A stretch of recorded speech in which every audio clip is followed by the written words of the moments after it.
Hello everybody. So let's have a look at Elon Musk's ownership of Twitter and whether he wants to consider letting Russia and China, people living in Russia and people living in China, use his service.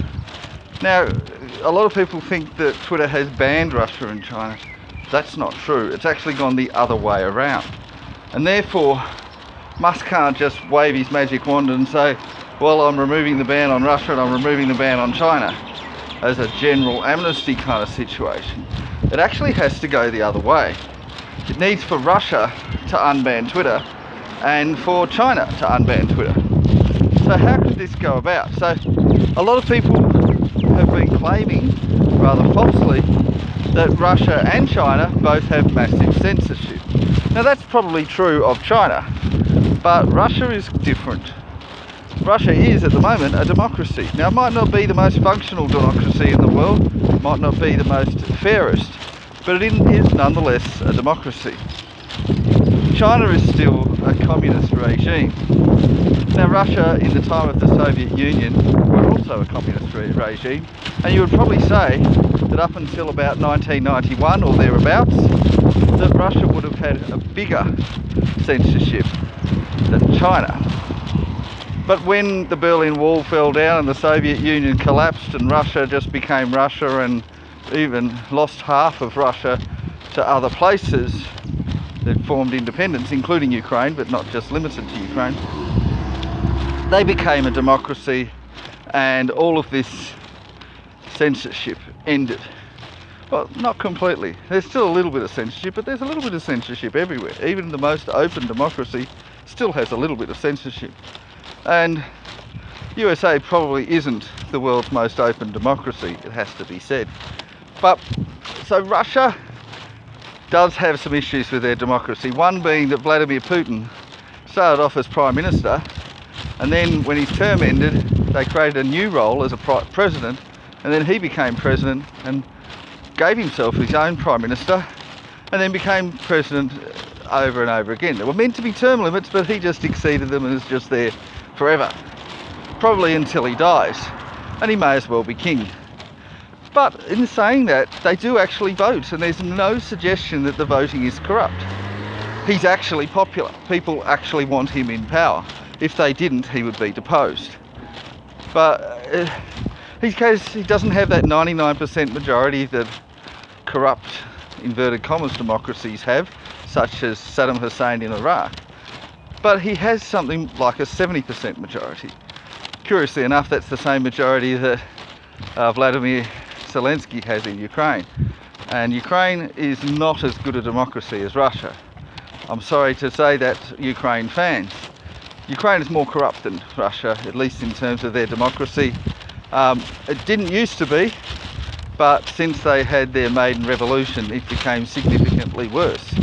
Most notably that they have parts of their country that aren't allowed to vote in anything, but yet are still said to be part of the country, even though they don't want to be. That's not really the case in Russia.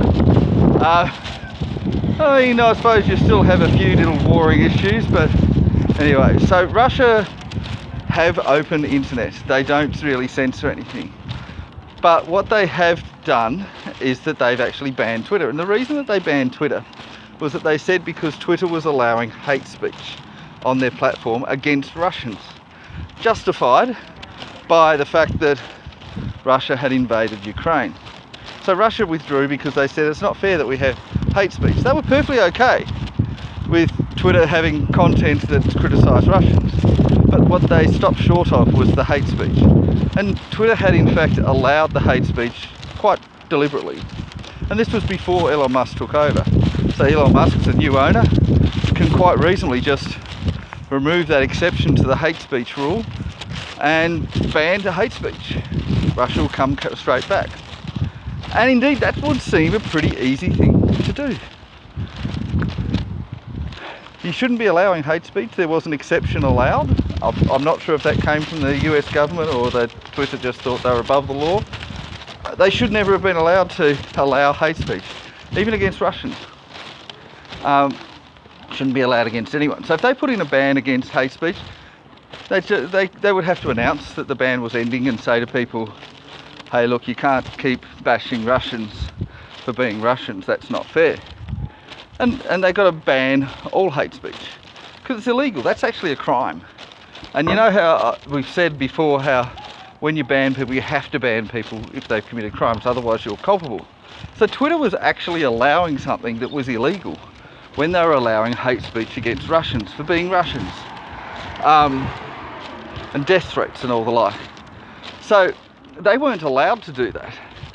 So therefore it'll be very easy to remove that hate speech, and therefore once that's done, Russia should, not necessarily straight away, but they should at least consider unbanning Twitter. And the benefit to Russia unbanning Twitter is quite substantial. Financially, maybe not that much. Russia, well, they consider themselves rich, but maybe they're not the richest country in the world. They're certainly not the biggest, and they're in the middle of a war. It would probably cause a few problems if Russia were allowed back on the platform. But if it was done correctly, it could allow freer speech. And as we all know, in times of war, in any war, free speech disappears. And it's very hard to be very free. We hear one side of the story, we don't ever hear the other side. So if it's truly going to be a global town square, Russia has to be included. And Russia wants to be included. Russia wants to be a part of that, but they don't want to have the hate speech associated with it. So it has to be done in a very careful way. But if it was done, the benefit would be that Twitter would look like a more open and fairer news source than the actual newspapers. That's what Musk wants. Musk has said that he was willing to have a fight with Vladimir Putin for who gets to control Ukraine. He's also put in various polls about that, about peaceful solutions to the war in Ukraine, such as having the Donbass have a vote. So he wants Russians to be a part of this. I don't think there's any doubt, but the question is how to do it. He hasn't currently said he's interested in doing that. But I think in the future, perhaps in the next 6 months, maybe a year, he will start thinking, okay, maybe I will start to change the policies a bit, at least removing the hate speech allowance. Hate speech against Russians, hate speech against anyone shouldn't be allowed. I don't care if they are in a war, and even if you don't like the war, no, you shouldn't be allowing hate speech. But once they allow that, Russia could come back, and I think that could be a pretty good thing, but it has to be done in the right way. It's a bit nerve-wracking for working out how the best way is to do that. But that's something that's on the agenda. Now, as for China, that is very different because China has proper censorship. And their censorship now is probably worse than it was in the time of the USSR, and maybe even worse than USSR was. So, China essentially don't allow anything to be said that would criticise their government, criticise China. So, Twitter can't reasonably change their whole app to make it so that nobody's allowed to criticise China. That wouldn't be fair to everybody outside of China. Even if they said, oh, only people writing in Chinese can't criticise China. Well, that's not fair. They're living in another country now, they're allowed to. So the issue is that what they could do is they could write a different version of Twitter that allows that, just for the Chinese citizens, just for the people who are living in China, so that they don't see all the criticism of China. They could see everything else, but certain things that are critical of China could be allowed for everybody else, but banned in China. And you could have a bit like YouTube has. YouTube has a thing where it can be banned in certain countries. And Twitter could have that filter as well, whereby certain things are automatically flagged, perhaps by bots, that they're banned in China. And if they did that, it would cost a bit of money, both to put in and also to maintain, but they could ask China to foot the bill.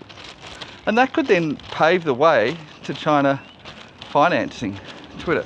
China is a very rich country, probably the second richest behind USA, and having China on board would dramatically increase Twitter's income potential. Now, some people might object to it, but they would probably find that it would be beneficial.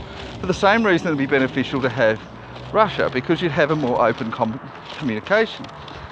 And if the war in Ukraine's going on, it'd be a lot better if people were aware of what Russia thought of it and what China thought of it too. Because even though China is not directly involved, their opinion matters. They're Russia's strongest ally, and you know, if their opinion really does matter.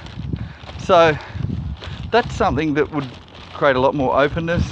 Certainly in the case of China, it would create a lot more money. And I think this is plausible for Elon Musk to move towards this direction.